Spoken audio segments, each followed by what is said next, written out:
home. Now we need to end the illegal abduction of Kilmar Abrego Garcia and bring him home too.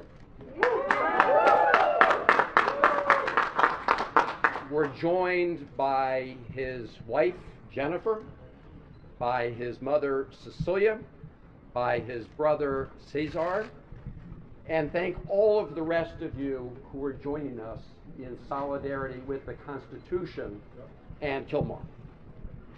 Look, I'm a little sleep deprived, and I want to be as clear as possible about what this is about and what it's not about. So I'm going to read the remarks that I wrote on the plane ride home.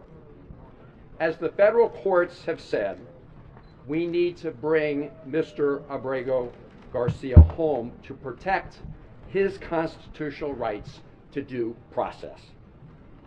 And it's also important that people understand this case is not just about one man. It's about protecting the constitutional rights of everybody who resides in the United States of America.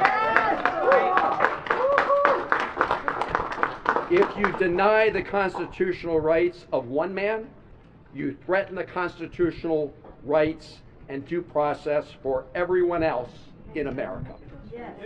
The Fourth Circuit put it very clearly in its strong opinion yesterday, and I quote, "It is difficult in some cases to get to the very heart of the matter, but in this case, it is not hard at all. The government, in this case the Trump administration, is asserting a right to stash away residents of this country in foreign prisons without the semblance of due process that is the foundation of our constitutional order.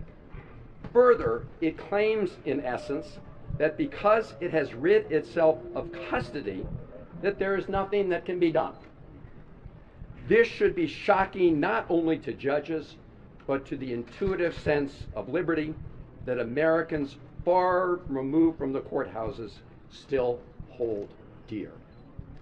They summed up the issue at stake perfectly. And that's why the Supreme Court, in a 9-0 decision, ordered the Trump administration to facilitate the return of Mr. Abrego Garcia. Now, the Trump administration wants to flat out lie about what this case is about. They want to change the subject. They want to make it about something else. And they are flouting the orders from the Federal District Court, the Fourth Circuit Court, and the Supreme Court to facilitate his return. That's why I traveled to El Salvador, leaving here on Wednesday. And I want to express my gratitude to members of my family and members of my staff who agree that we all must be prepared to take risks because of the current risk to our Constitution itself. In addition to having a variety of discussions on bilateral issues between the United States and El Salvador, I had two main goals. One was to urge the government of El Salvador not to be complicit in the illegal abduction and detention of Mr. Abrego Garcia and to release him.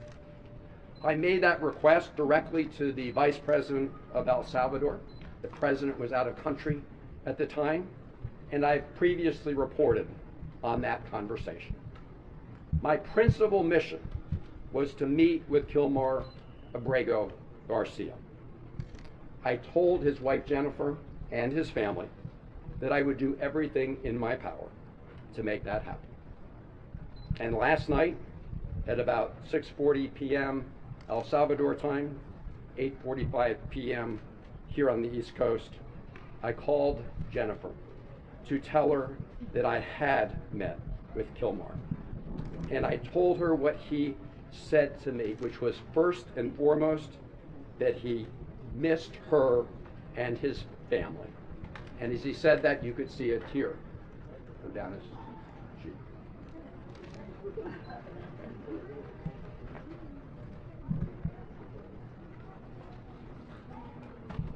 Now, getting a meeting with Kilmar was not easy. On Wednesday, I met with the Vice President of El Salvador and asked if I could meet with him. The answer was no. I asked if I returned the following week whether I could meet with them. The answer was no. I asked if I could call him on the phone. The answer was no. I asked if his wife Jennifer could call him on the phone. The answer was no. No to his wife, no to his mother, no to his lawyers. So the following day, which was yesterday, I decided to give it another try by driving to Sikot. Sikot is the notorious prison where Kilmar was taken when he was abducted. I was accompanied by a lawyer for Kilmar's wife Jennifer and mother Cecilia, Chris Newsom. About 3 kilometers outside of Sikot,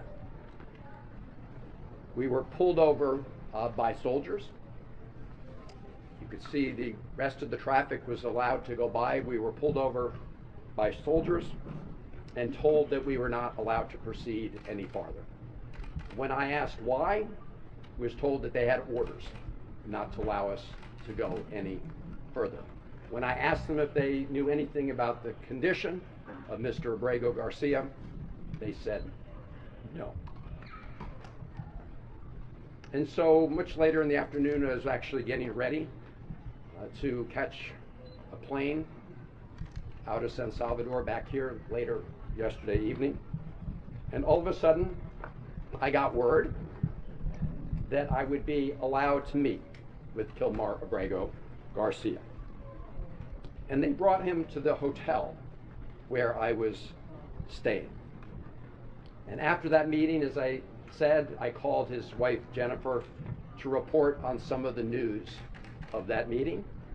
And now I'm going to report to all of you about our discussion. When I told him that his wife and family sent their love and were fighting for Kilmar to return home every day, he said that he was worried about all of you. That was his response. How are you dealing with this horrible ordeal and nightmare for the family?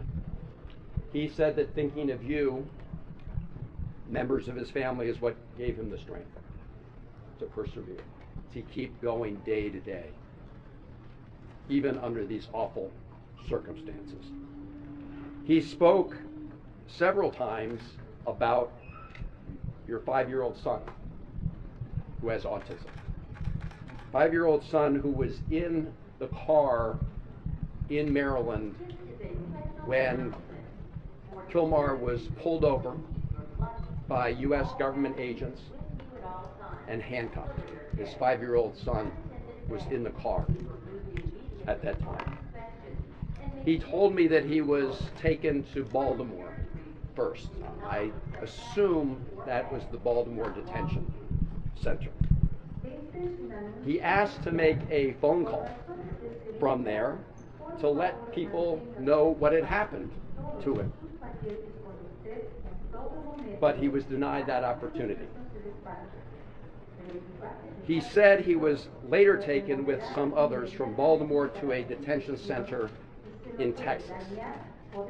And some point thereafter, I don't know whether it was a period of hours or days, he was handcuffed, shackled, and put on a plane along with some others where they couldn't see out of the windows. There was no way to see where they were going in the plane. They didn't know for sure where they were going. They landed in El Salvador, and he was taken to Sikot prison. He was placed in a cell with, if I recall correctly, and don't hold me to it, of about 25 other prisoners at Sikot. He said he was not afraid of the other prisoners in his immediate cell, but that he was traumatized by being at CCOT, and fearful of many of the prisoners in other cell blocks who called out to him and taunted him in various ways. He told me, and this was yesterday, that 8 days ago, so I guess 9 days ago from today, he was moved to another detention center in Santa Ana, where the conditions are better, but he said despite the better conditions, he still has no access to any news from the outside world and no ability to communicate with anybody in the outside world. His conversation with me was the first communication he'd had with anybody outside of prison since he was abducted. He said he felt very sad about being in a prison because he had not committed any crimes. When I asked him what was the one thing he would ask for in addition to his freedom, he said he wanted to talk to his wife, Jennifer. I told him I would work very hard to make that happen. I told him that in addition to his family, that all of you who are here today were fighting to bring him home.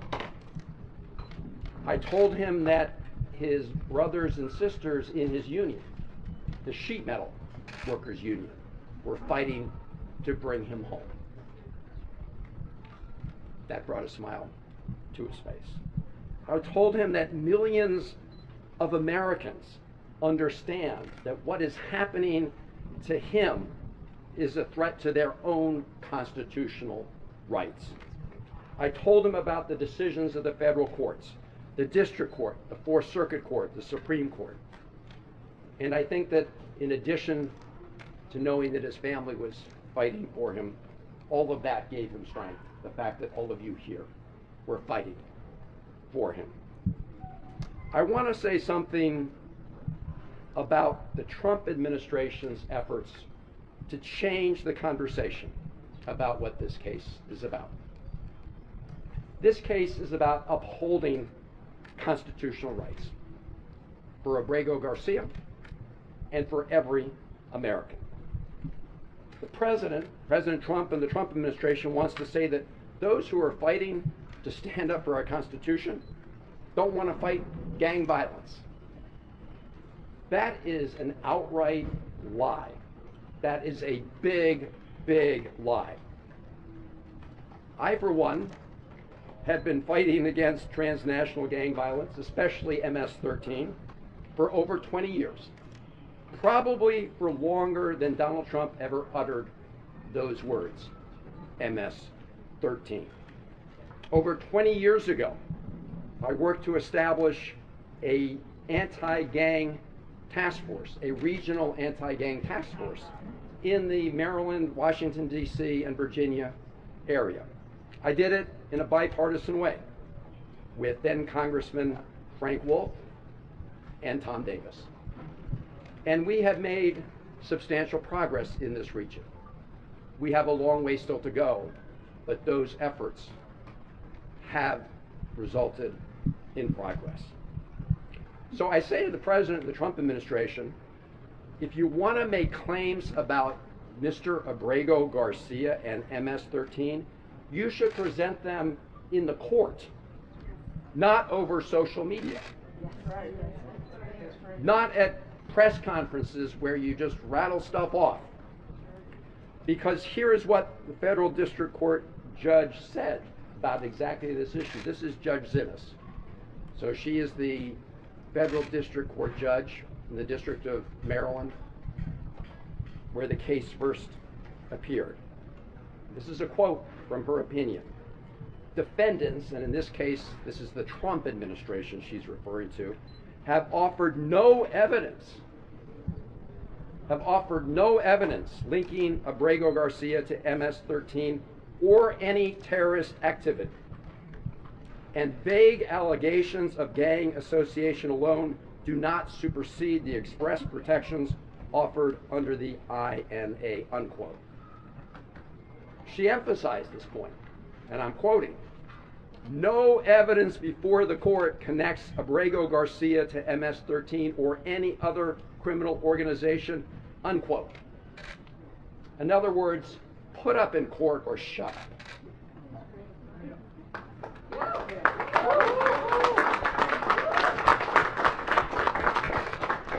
What the Trump administration did admit in court was that Kilmar Abrego Garcia has been mistakenly detained. They called it a, quote, administrative error, unquote. An administrative error that has resulted in him being abducted off the streets of Maryland and put into prison in El Salvador. It has deprived him of his personal freedom and liberty. But rather than fix this grievous error that they agreed had been made in court, what did the Trump administration do? They upbraided and fired the lawyer who told the truth to the court. That's what they did. They didn't fix the error, they fired the lawyer who told the truth about this awful, egregious mistake. And now, despite the fact that the Supreme Court has ordered the Trump administration to fix that error, and that has deprived Mr. Abrego Garcia of his liberty, they are flaunting, the administration, the Trump are flaunting the court order to facilitate its return. And the government of El Salvador is complicit in that illegal scheme. Yeah. So we need to hold both of them accountable, and we can talk more about how to do that. But as I said at the beginning, this case is not only about one man, as important as that is. It is about protecting fundamental freedoms and the fundamental principle in the Constitution for due process that protects everybody who resides in America. This should not be an issue for Republicans or Democrats.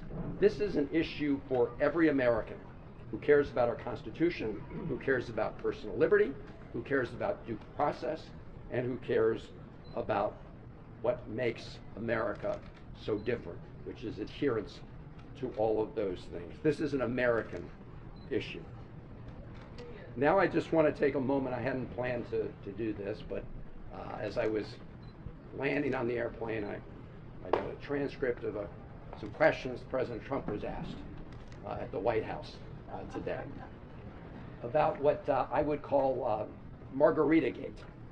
I don't know if you guys have been following this, but President Bukele, after I met with Kilmar, did this tweet showing us at a table with these two glasses. So here's what happened. When I first sat down with Kilmar, we just had glasses of water on the table. I think maybe some coffee. And as we were talking, one of the government people came over and deposited two other glasses on the table with ice, and I don't know if it was salt or sugar around the top, but they look like margaritas. And if you look at the one they put in front of Kilmar, it actually had a little less liquid than the one in front of me, to try to make it look, I assume, like he drank out of it. Let me just be very clear.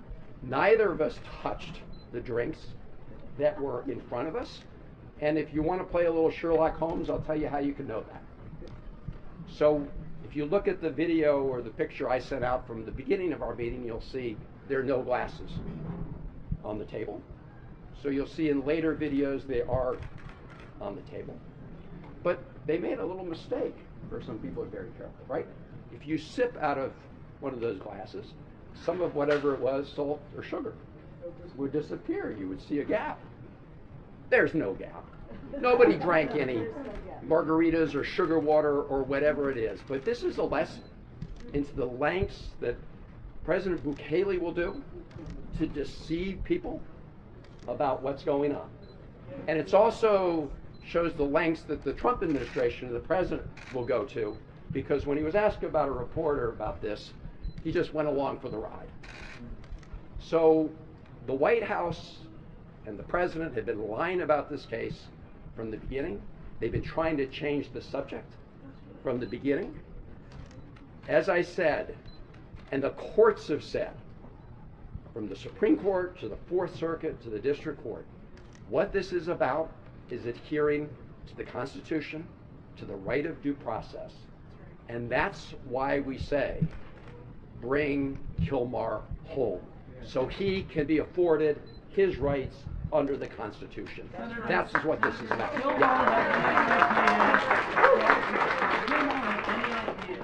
firestorm, his deportation is called here in America.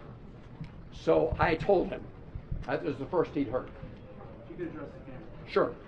The first he heard is that after I told him that his family was fighting for him, I told him everybody else that was fighting for him, including his union members, but also people from across Maryland, in fact, across the country, who recognize that depriving Kilmar of his constitutional rights is a threat to everybody who resides in America. He had not heard that. I believe that gave him additional strength. Senator, what did Abrego Garcia say that the officials in El Salvador told him about why he was sent to that prison and how long he would be there? They haven't told him anything about why he was sent. Or how long he would be there? They didn't tell him anything about that. In fact, I asked the vice president exactly that question. You know, why is he here? Is he violating any laws in El Salvador? Do you have any proof that he's committed a crime? No. Why are you? Why is he here? Because the Trump administration is paying us to keep him here. Senator Van Hollen. Did he heard from other migrants that were also there, that were also deported to that prison? Did what? I'm sorry. Did he say what he had heard from others who were also deported to that prison? He did not know about what was happening in the outside world. Senator Van Hollen, can you talk about? And let me just say, at CCOT, I want to be really clear. At CCOT, they don't let any of the prisoners have access to the outside world. That's one of the conditions, one of the notorious parts of that prison, which, by the way, is a blatant violation of international law, as I said when I was. Senator Van Hollen, can you talk about? You're the first person that can see a person that was in Secot and that left Secot even for a few minutes.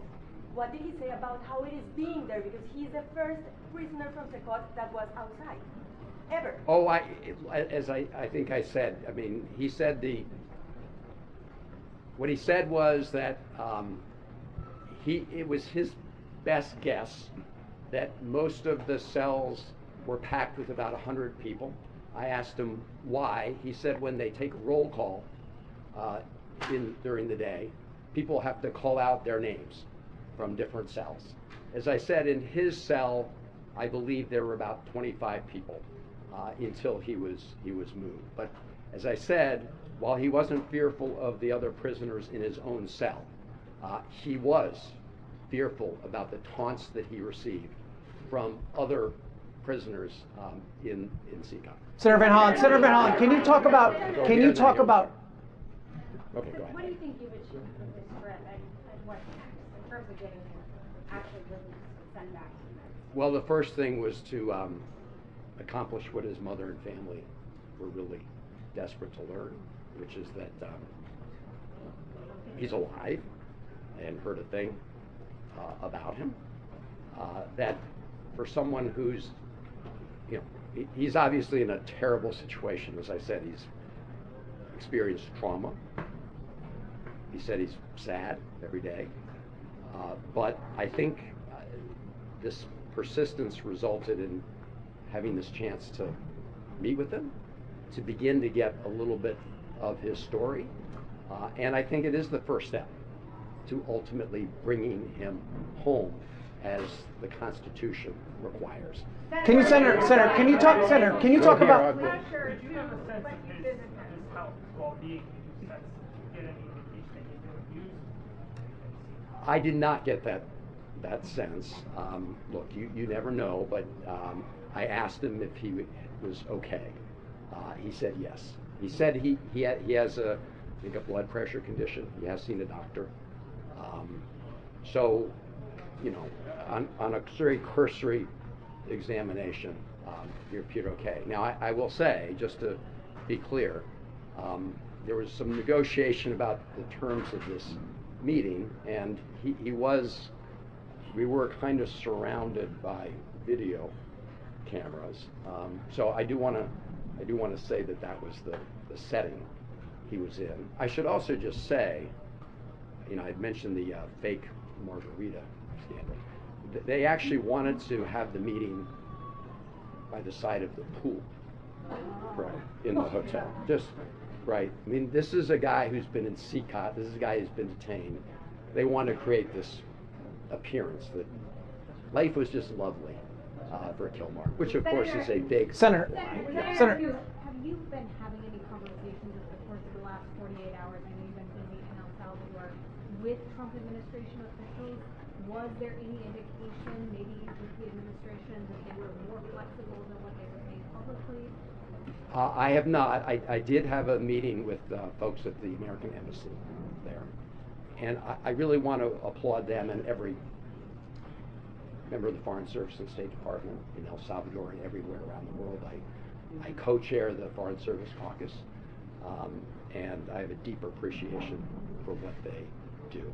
I asked them if they had received any instruction from Washington to help facilitate the release of Kilmar.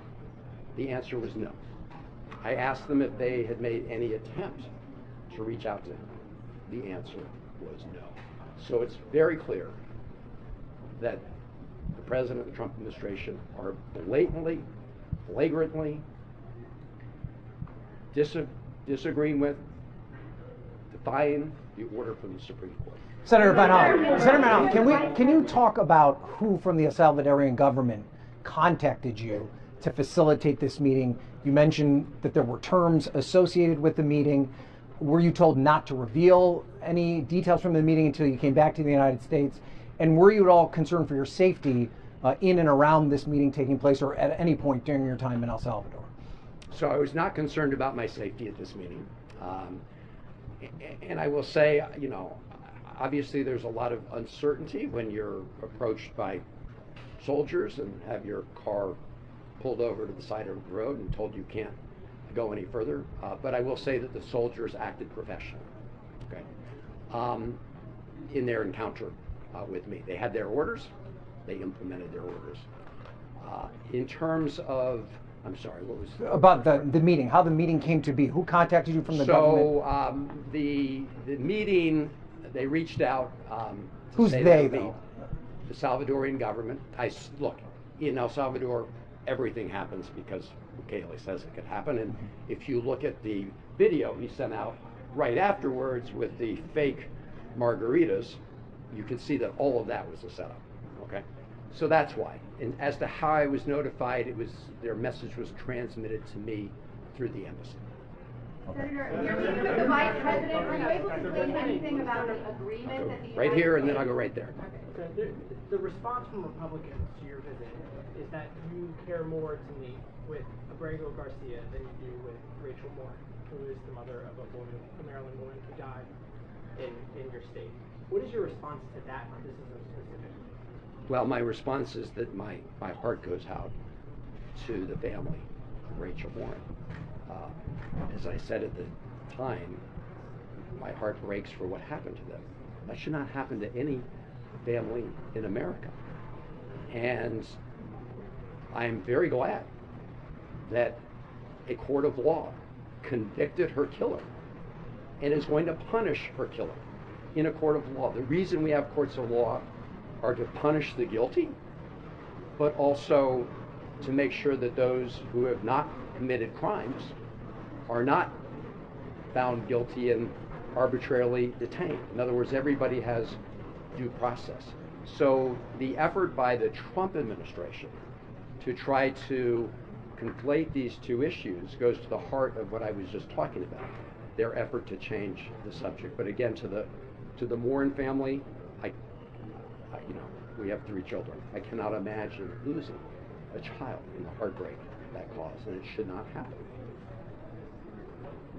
And my heart breaks for everybody in Maryland or America who has lost a loved one to violence, regardless of the perpetrator. Senator, in your meeting with the Vice President, were you able to glean any information about the United States agreement with El Salvador related to the detention facility, the terms, how much we pay, if the government has any say whatsoever what happens inside of the rec center? So I didn't learn that directly from the Vice President, but I have learned about the commitments that have been made. So the Trump administration has promised to pay El Salvador $15 million to detain these prisoners, including the illegally abducted Kilmar. My best information, and it's pretty good, indicates that to date they paid out more than $4 million of that $15 million. As to the terms of an agreement, I've not seen an agreement.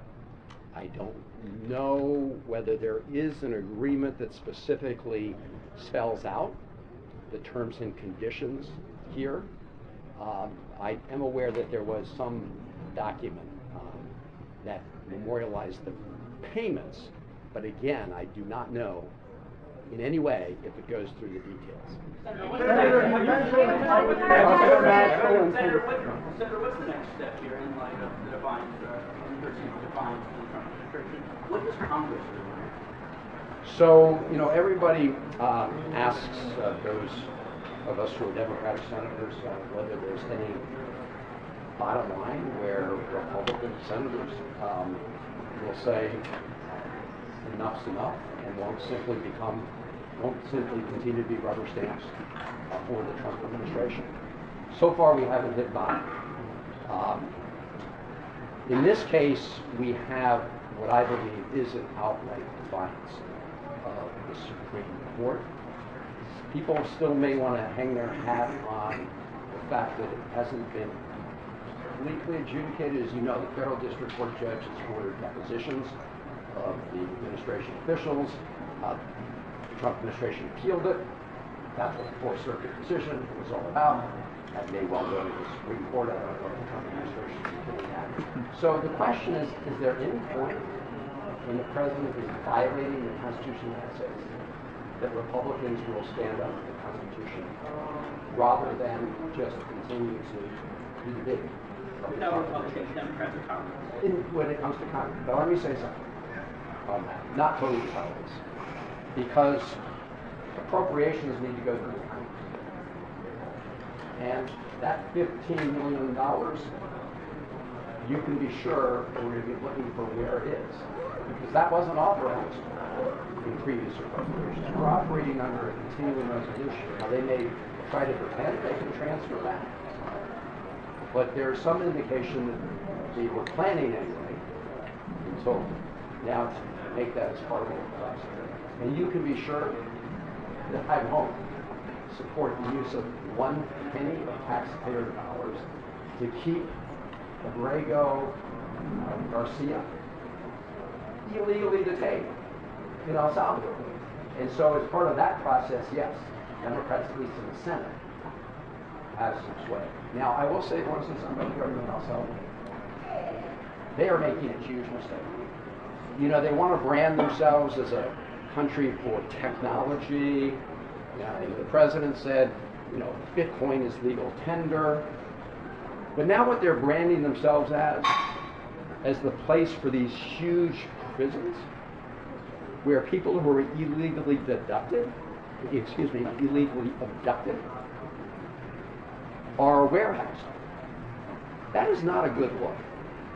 There are also other things Americans can do with respect to economic pressure in El Salvador. People can stop traveling. Actually, tourism is going up. They can stop traveling.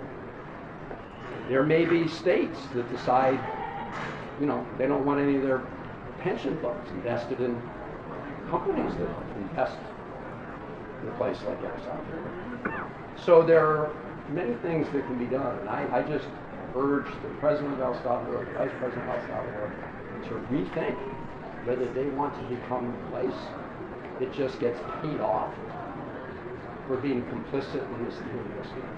Senator, have